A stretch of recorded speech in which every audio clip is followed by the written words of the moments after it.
John Carradine was an American actor, one of the most prolific and famed character actors in Hollywood history. He was a member of Cecil B. DeMille's stock company and later John Ford's company, best known for his roles in horror films, westerns, and Shakespearean theater. In the later decades of his career, he starred mostly in low-budget B-movies, but continued to also appear in higher-profile fare. In total, he holds 351 film and television credits, making him one of the most prolific English-speaking actors of all time. Carradine was married 4 times, had 5 children, and was the patriarch of the Carradine family, including 4 sons and 4 grandchildren who are or were also actors. Early life. Carradine was born in New York City, the son of William Reed Carradine, a correspondent for the Associated Press, and his wife, Dr. Genevieve Winnifred Richmond, a surgeon. William Carradine was the son of evangelical author Beverly Carradine. The family lived in Peekskill, New York and Kingston, New York. William Carradine died from tuberculosis when his son John was 2 years old. Carradine's mother then married a Philadelphia paper manufacturer named Peck, who thought the way to bring up someone else's boy was to beat him every day just on general principle. Carradine attended the Christ Church School in Kingston and the Episcopal Academy in Merion Station, Pennsylvania, where he developed his diction and his memory skills from portions of the Episcopal Book of Common Prayer as a punishment. Carradine's son David claimed his father ran away when he was 14 years old. He later returned, as he studied sculpture at Philadelphia's Graphic Arts Institute. Carradine lived with his maternal uncle, Peter Richmond, New York City for a while, working in the film archives of the public library. David said that while still a teenager, his father went to Richmond, Virginia, to serve as an apprentice to Daniel Chester French, the sculptor who created the statue of Abraham Lincoln for the Lincoln Memorial in Washington, D.C. He traveled for a time, supporting himself painting portraits. If the sitter was satisfied, the price was $2.50, he once said. It cost him nothing if he thought it was a turkey. I made as high as $10 to $15 a day. During this time, he was arrested for vagrancy. While in jail, Carradine was beaten, suffering a broken nose that did not set correctly. This contributed to the look that would become world famous. David Carradine said, "My dad told me that he saw a production of Shakespeare's The Merchant of Venice when he was 11 years old and decided right then what he wanted to do with his life." He made his stage debut in 1925 in New Orleans in a production of Camille and worked for a time in a New Orleans Shakespeare company. Carradine joined a tent repertory theater under the management of R.D. McLean, who became his mentor. In 1927, he took a job escorting a shipment of bananas from Dallas, Texas to Los Angeles, where he eventually picked up some theater work under the name of Peter Richmond, homage to his uncle. He became friends with John Barrymore and began working for Cecil B. DeMille as a set designer. Carradine, however, did not have the job long. DeMille noticed the lack of Roman columns in my sketches, Carradine said. I lasted 2 weeks. Once DeMille heard his baritone voice, however, he hired him to do voiceovers. Carradine said, "The great Cecil B. DeMille saw an apparition, me, pass him by, reciting the gravedigger's lines from Hamlet, and he instructed me to report to him the following day." He became a member of DeMille's stock company and his voice was heard in several DeMille pictures, including The Sign of the Cross. Career. Carradine's first film credit was Tollable David, but he claimed to have done 70 pictures before getting billing. Carradine claimed to have tested, as an unknown, along with well-known leading men Conrad Veidt, William Courtenay, Paul Muni, and Ian Keith, for the title role in Dracula, but the historical record does not support the claim. The part eventually went to Bela Lugosi. Carradine later played the Count in the 1940s Universal Studios Dracula sequels House of Frankenstein and House of Dracula. Carradine also claimed to have tested for the monster role in Frankenstein, though again, no account exists other than his own that he actually did so. By 1933, he was being credited as John Peter Richmond, perhaps in honor of his friend, John Barrymore. He adopted the stage name, John Carradine, in 1935, and legally took the name as his own 2 years later. In 1935's Bride of Frankenstein, Carradine had a brief uncredited walk-on role as a hunter in the forest. On April 11, 1934, Wilfred Talbot Smith and Regina Call of the OTO Agape Lodge held a Crowley Night on Winona Boulevard. Martin Starr recounts that, it included a program of recitation of Crowley's poetry, rituals and sacred texts. One surprising name was among the participants, the stage and motion picture actor John Carradine, who read the Crowley poem, O Madonna of the Golden Eyes. By 1936, Carradine had become a member of John Ford's stock company and appeared in The Prisoner of Shark Island. In total, he made 11 pictures with Ford, including his first important role, as Preacher Casey in The Grapes of Wrath. Other Ford films in which Carradine appeared include The Man Who Shot Liberty Valance and Stagecoach. He also portrayed the biblical hero Aaron in DeMille's The Ten Commandments, and he dominated Hitler's madman as Reinhard Heydrich.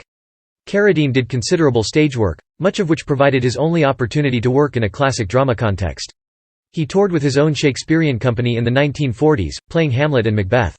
His Broadway roles included Ferdinand in a 1946 production of John Webster's The Duchess of Malfi, the ragpicker in a 13-month run of Jean Giraudoux' The Madwoman of Chaillot, Lycus in a 15-month run of A Funny Thing Happened on the Way to the Forum, and DeLacy in the expensive one-night flop Frankenstein in 1981. He also toured in road companies of such shows as Tobacco Road and Cat on a Hot Tin Roof, in which he was properly emaciated as the cancer-ridden Big Daddy, a part, he said, which Tennessee Williams wrote for him.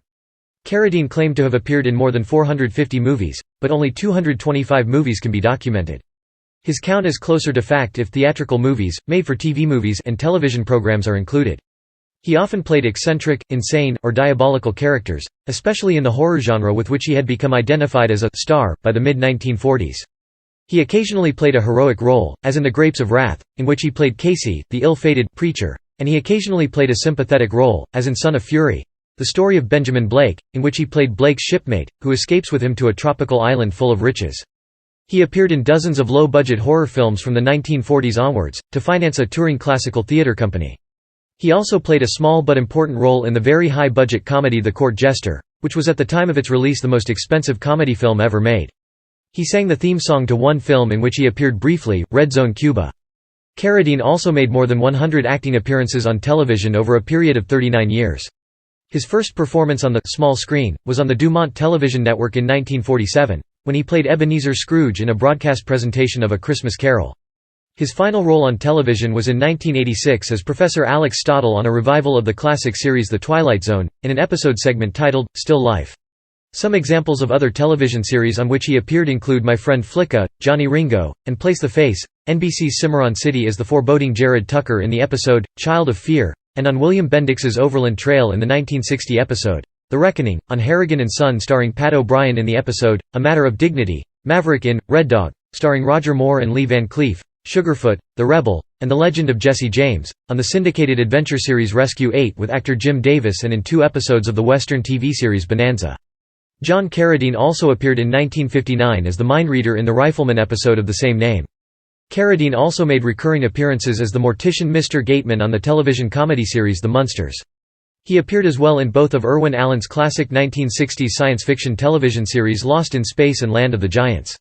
In 1985, Carradine won a Daytime Emmy Award for his performance as an eccentric man who lives by the railroad tracks in the Young People's special Umbrella Jack. In 1982, he supplied the voice of the Great Owl in the animated feature The Secret of NIMH. Also, he played the voice of the Wizard in the English-dubbed version of Aladdin and the Magic Lamp. One of Carradine's later appearances was Peggy Sue Got Married in 1986. Carradine's last released film credit was Bikini Drive-In, released years after his death. Carradine's deep, resonant voice earned him the nickname, The Voice. He was known as the «Bard of the Boulevard», due to his idiosyncratic habit of strolling Hollywood streets while reciting Shakespearean soliloquies, something he always denied. Personal life and death. Carradine was married 4 times. He married his first wife, Ardanelle Abigail McCool, in 1935. She was the mother of Bruce and David. John adopted Bruce, Ardanelle's son, from a previous marriage. John had planned a large family, but according to the autobiography of his son David, after Ardanelle had had a series of miscarriages, Carradine discovered that she had repeated, coat hanger, abortions, without his knowledge, which rendered her unable to carry a baby to full term. After only 3 years of marriage, Ardanelle Carradine filed for divorce, but the couple remained married for another 5 years. They divorced in 1944 when David was 7 years old. Carradine left California to avoid court action in the alimony settlement. After the couple engaged in a series of court battles involving child custody and alimony, which at one point landed Carradine in jail, David joined his father in New York City. By this time, his father had remarried. For the next few years, David was shuffled among boarding schools, foster homes, and reform school. In 1945, immediately following his divorce from Ardanelle, Carradine married Sonia Sorrell, who had appeared with him in the 1944 film Bluebeard. Sonia, who had adopted the stage name of Sorrell, was the daughter of San Francisco brewer Henry Henyus, granddaughter of biochemist Max Henyus, and a great-niece of the historian Johann Ludwig Heiberg. Together, Carradine and Sonia had 3 sons, Christopher, Keith, and Robert. Their divorce in 1957 was followed by an acrimonious custody battle, which resulted in their sons being placed in a home for abused children as wards of the court. Keith Carradine said, "It was like being in jail. There were bars on the windows, and we were only allowed to see our parents through glass doors. It was very sad. We would stand there on either side of the glass door crying." Eventually, Carradine won custody of the children. For the next 8 years, Sonia was not permitted to see the children. Robert Carradine said that he was raised primarily by his stepmother, his father's third wife, Doris Grimshaw, and believed her to be his mother until he was introduced to Sonia Sorrell at a Christmas party when he was 14 years old. He told a journalist, "I said, 'How do you do?' Keith took me aside and said, 'That's our real mother.' I didn't know what he was talking about. But he finally convinced me." When John Carradine married Doris Grimshaw in 1957, she already had a son from a previous marriage, Dale, and a son from a later relationship, Michael, both of whom, along with Sonia Sorrell's son, Michael Bowen, are sometimes counted among John Carradine's 8 sons. She was a one-time studio typist who typed the script to The Treasure of the Sierra Madre and who played a few roles in film and television. Doris died in 1971 in a fire in her apartment in Oxnard, California. The fire was caused by a burning cigarette. She had been rescued from a similar fire 2 weeks earlier. At the time of her death, Carradine and she were separated. Carradine was married a 4th time, from 1975 to his 1988 death, to Emily Cisneros.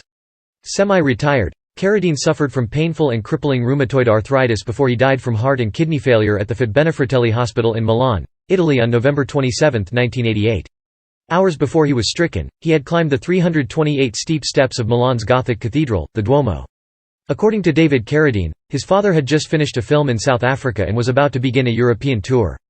David was with him, reading Shakespeare to him, when he succumbed to his condition.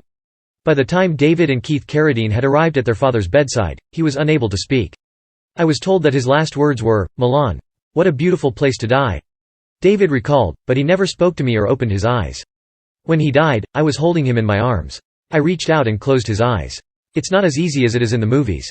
There was a mass for John Carradine at St. Thomas the Apostle Episcopal Church in Hollywood. An Irish wake followed, and his body was buried at sea between the California coast and Catalina Island. Legacy for his contributions to the film industry, Carradine was inducted into the Hollywood Walk of Fame in 1960 with a motion picture star located at 6240 Hollywood Boulevard. In 2003, he was inducted into the Western Performers Hall of Fame at the National Cowboy and Western Heritage Museum in Oklahoma City, Oklahoma. 4 of Carradine's 5 sons became actors: David, Robert, Keith, and Bruce. David had a prolific career, amassing 227 movie and television credits by the time of his death in 2009. He also had a brief Broadway career and produced and directed a number of independent projects. His success often led to work for other members of his family, including his father. The two appeared together in a few films, including The Good Guys and the Bad Guys and Boxcar Bertha, produced by Roger Corman and directed by Martin Scorsese. David's television series Kung Fu featured his father John and half-brother Robert in the episode, Dark Angel. John appeared as the same character, the Reverend Serenity Johnson, in 2 more episodes, The Nature of Evil, and Ambush.